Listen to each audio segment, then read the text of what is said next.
नमो नमः। मैं हेमाधूत फिर से आप सभी का स्वागत करती हूँ संस्कृत के इस क्लास में। आज हम करने जा रहे हैं संस्कृत छठी कक्षा के संस्कृत का पहले पाठ का तीसरा सेशन। ये हमारा जो सेशन है इसमें हम एक्सरसाइजेस करने वाले हैं। अकारांत पुल्लिंग इस विषय के बारे में, इस चैप्टर के बारे में हम पहले 2 सेशंस में पढ़ चुके हैं, जैसे कि यह, वह, यहाँ, वहां, ये सब शब्दों के बारे में हम जानकारी ले चुके हैं। पास की चीजें, दूर की चीजें, एक वचन, द्विवचन, बहुवचन, इनके बारे में चित्रों के माध्यम से हम पढ़ चुके हैं। और अकारांत यानी जिन शब्दों के अंत में अवर्ण आता है उन्हें हम अकारांत कहते हैं, और जिन शब्दों से पुरुष जाति के होने का बोध होता है उसे हम पुल्लिंग शब्द कहते हैं, और जिन शब्दों से इन दोनों की ही जानकारी हमें मिलती है एकत्र उसे हम अकारांत पुल्लिंग शब्द कहते हैं। आगे बढ़ते हैं इस चैप्टर के एक्सरसाइजेस की ओर। उदाहरण दृष्टवा रिक्त स्थानानि पूर्यत, यानी उदाहरण देखकर बाकी के जो फिल इन द ब्लैंक्स है, रिक्त स्थान, उसे आपको भरना है। उदाहरण ये हमारा है एग्जाम्पल। यहाँ पे गौर कीजिए इस एग्जाम्पल में क्या दिया गया है। पहला शब्द है चषकः, यहां पर अह की मात्रा है। दूसरा शब्द चषकाओ, यहां पे औ की मात्रा है। और तीसरा शब्द चषकाः, यानी आह की मात्रा है। वैसे ही हमें हर शब्द को उसके अह की मात्रा यानी एक वचन, औ की मात्रा यानी द्विवचन और आह की मात्रा यानी बहुवचन में परिवर्तन करना है। एक शब्द दिया होगा और उससे हमें बाकी 2 शब्द बनाने हैं। बहुत आसान है। पहला शब्द मैं आपको करके बताती हूं। पहला शब्द है बलिवर्दो। जैसे औ की मात्रा आ गई है यानी कि ये 2 है, द्विवचन रूप है। इसे सबसे पहले हम एक वचन रूप में परिवर्तन करेंगे, जो हो जाएगा हमारा बलिवर्दः। अह की मात्रा में हमने इसे परिवर्तित कर दिया है।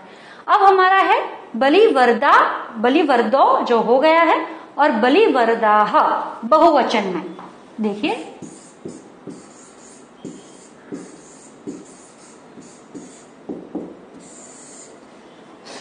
बलिवर्दाः, एक वचन में अह, द्विवचन में औ और बहुवचन में आह। तो शुनकः, अह की मात्रा है एक वचन, द्विवचन में लिखेंगे शुनकौ। ये हो गया हमारा शुनकौ। अब औ हो गया है द्विवचन। अब बचा हमारा बहुवचन। बहुवचन में हम लिखेंगे आह की मात्रा, यानी शुन के साथ में आह की मात्रा जोड़ेंगे, यानी शुनकाः। ये हमारा हो गया बहुवचन शुनकाः। ठीक है, शुनकः, शुनकौ, शुनकाः, एक वचन, द्विवचन, बहुवचन। बहुत ही आसान है। अब तक तो आप जान ही गए होंगे, खुद भी कर सकते हैं।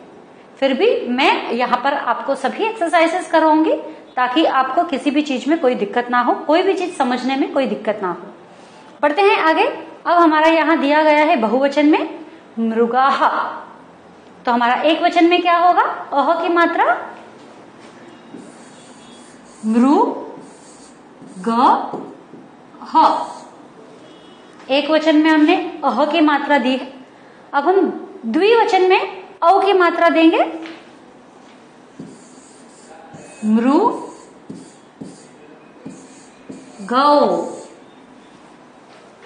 हमने औ की मात्रा दी है। आगे बढ़ते हैं शौचिकौ।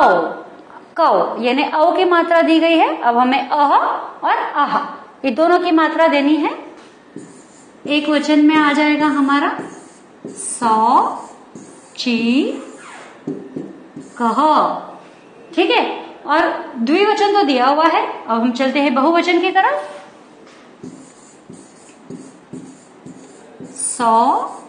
शौचिकाः।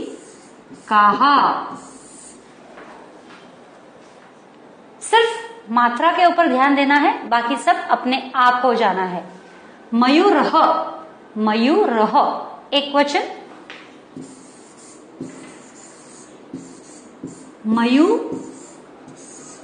मयूरौ द्विवचन,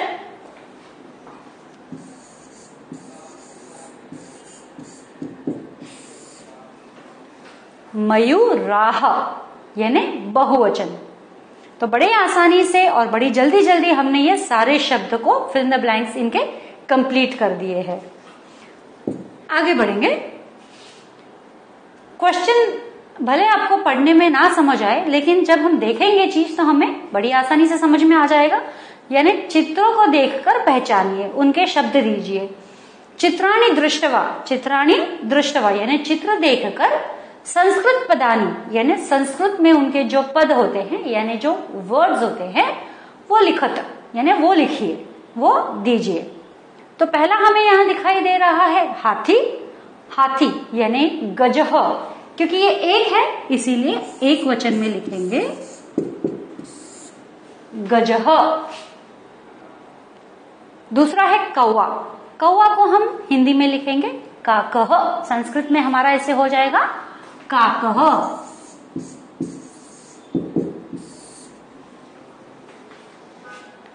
क्योंकि सब एक वचन है इसीलिए अह की मात्रा आ रही है। अब तीसरा हमें दिख रहे हैं चंदा मामा, जिसे हम लिखेंगे चंद्रह। क्या लिखेंगे? चंद्रह। तो हमारा पहला हुआ है गजह, दूसरा है काकह, तीसरा है चंद्रह। आगे बढ़ेंगे। ताला, जिसे हम संस्कृत में कहेंगे तालह। क्या कहेंगे? तालह। आगे हमें भालू जैसा कुछ दिखाई दे रहा है, भालू ही है, लेकिन संस्कृत में इसे कहेंगे रीक्षः, रीक्षः। तीसरा जो दिखाई दे रहा है यहाँ पे एक बिल्ली या बिल्ला जैसा चित्र हमें दिखाई दे रहा है, तो वो है हमारा मार्जारः, वो है हमारा मार्जारः। हम मार्जारः इस तरह से भी लिख सकते हैं और मार्जारः इस तरह से भी लिख सकते हैं। दोनों ही तरीके से हम इसे लिख सकते हैं। तो इस तरह से हमने देखा चित्रों को देखकर उनके संस्कृत नाम देना। ये हमारी एक एक्सरसाइज हुई है इस पाठ में अभी तक, इस सेशन में। आगे बढ़ेंगे। चित्र दृष्टवा उत्तर लिखतः, यानी चित्र को देखकर उत्तर दीजिए। चित्र को देखकर पहला यथा यानी कि एग्जाम्पल हमें यहां दिया हुआ है। बालकः किन करोति, यानी ये जो बालक है, जो बच्चा हमें दिखाई दे रहा है, वो क्या कर रहा है। चित्र में हम देख सकते हैं वह एक पुस्तक किताब पढ़ रहा है, यानी संस्कृत में हम इसे कहेंगे बालकः पठति।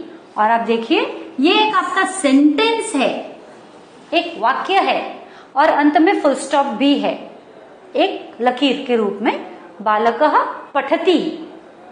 संस्कृत में अधिकतर छोटी ई की मात्रा हम उपयोग में लाते हैं। आगे बढ़ेंगे। अब हम ये तो यथा दिया गया था यानी एग्जाम्पल दिया गया था जिसमें आंसर भी था। अब हमारे पास आंसर्स नहीं होंगे, हमें आंसर्स पता करने होंगे। ठीक है, बहुत आसान है। आप शब्दों को सोच समझ कर जोड़ सकते हैं, बना सकते हैं। अश्वों किन कुरतः, यानी अश्वों औ की मात्रा है, दो चित्र में दिख रहे हैं हमें, यानी दो अश्व यानी दो घोड़े। किन कुरतः क्या कर रहे हैं, किन कुरतः क्या कर रहे हैं। अश्वों क्या लिखेंगे हम, दौड़ रहे हैं? नहीं। भाग रहे हैं? नहीं। संस्कृत में हम लिखेंगे धावतः। क्या लिखेंगे? धावतः। तो हमारा आ गया अश्वों धावतः, एक फुल स्टॉप भी आएगा। ठीक है। अब जो है तीसरा हमें दिख रहा है यहाँ पे कुछ कुक्कर, कुक्कर यानी कुत्ते, ठीक है, कुत्ते हम उन्हें भी कुक्कर ही कहेंगे। कुक्कराः किल कुर्वन्ति, कुक्कराः किल कुर्वन्ति यानी जो इतने सारे, आह देखो यहाँ पर आह की मात्रा है यानी ये बहुवचन के लिए यूज किए गए हैं। और किल कुर्वन्ति क्या कर रहे हैं, हमें क्या करते हुए नजर आ रहे हैं, इनका चेहरा देख, ऊपर करके नीचे करके क्या करते हैं, भौंकते हैं। लेकिन संस्कृत में हम इसे कैसे लिखेंगे, बुक्कतः, बुक्कतः।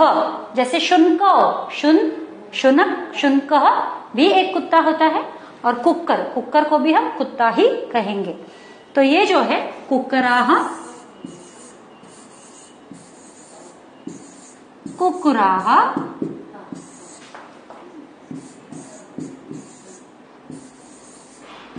बुकती,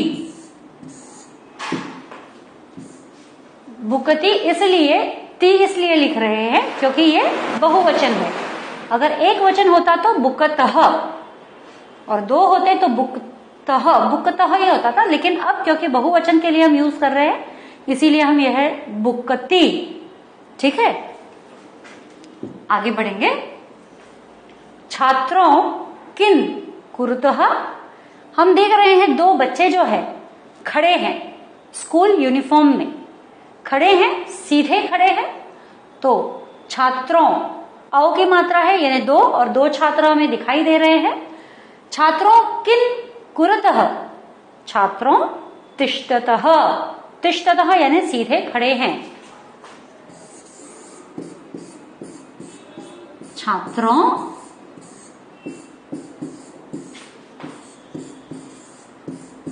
तिष्ठतः, तिष्ठतः यानी सीधे खड़े हैं यूनिफॉर्म्स में। कृषकः किन करोति, कृषक, कृषक यानी किसान, हमने पढ़ा था पहले भी। और दो बैलों के साथ में खेत जोत रहा है, जिसे हम संस्कृत में कहेंगे क्षेत्रं कर्षतः, तो यानी कृषकः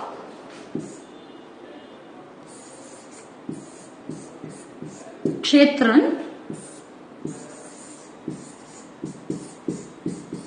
कर्षति, क्षेत्र यानी खेत जोत रहे हैं, क्षेत्रं यानी खेत जोत रहे हैं, कर्षति जो हमने पाठ में भी पढ़ा था। तो बड़ी आसानी से चित्रों के माध्यम से हम चित्रों को देखकर, उन्हें पहचान कर, उनकी क्रिया पहचान कर हम बता सकते हैं कि वो क्या कर रहे हैं।